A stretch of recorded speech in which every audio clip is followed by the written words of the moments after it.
What's up, YouTube? We are back again with some more Ideamaker basic goodness. And this video is a shout out to the 3D Printing Llama. So at 3D Printing Llama on the Twitters. He showed me this Concentric supports feature.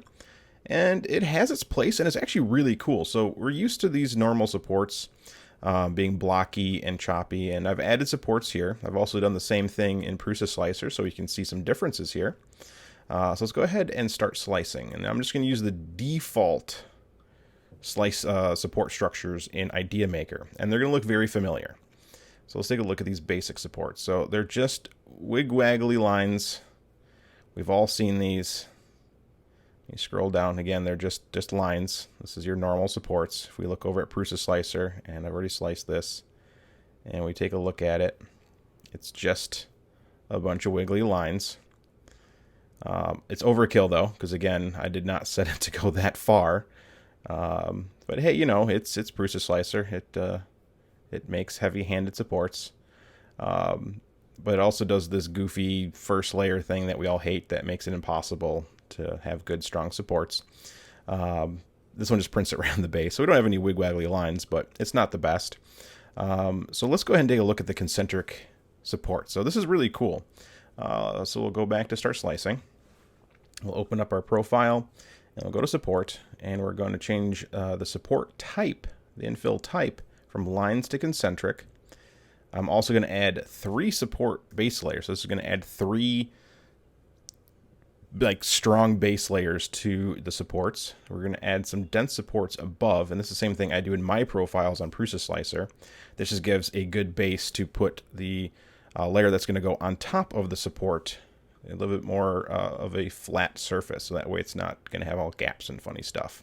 Let's go ahead and hit save and slice, and you're going to see a lot of change here. So let's take a look at the preview here and check that out. So now we have basically a solid cube that followed our little rectangles around. But what's cool is if we take a look at the layers, so here's our dense support layers protecting the actual overhangs and stuff like that, but this is just a concentric infill. It's just a little maze pattern, and it hugs all the curves and does everything fancy. And if we scroll down to the base layers, look at that, solid base layers.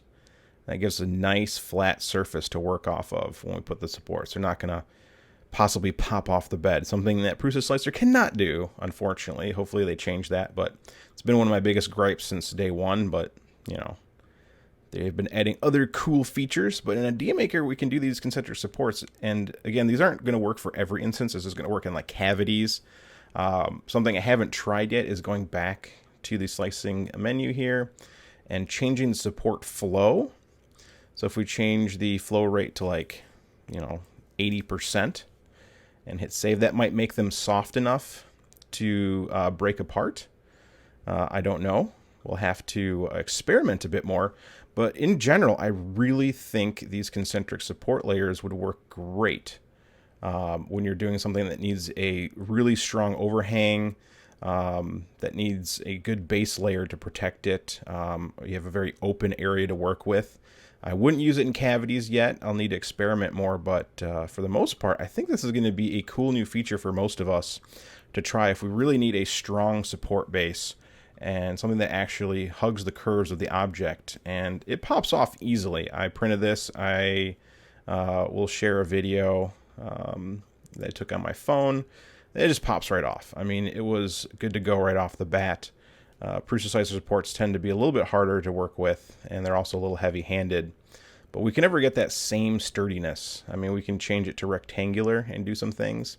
But for the most part, I think this is going to be a really good option. So for those who want a nice support layer to protect a strong overhang, or, you know, you need a good base to work off of that's not going to leave a lot of gaps or possibly fall off, these are going to be your sturdiest supports you can get. So go ahead and give concentric supports a try, and shout out again to the 3D Printing Llama who got me onto this and tried it, and it was a success, I would say. So hope this helps, and stay tuned for more Ideamaker how-to videos.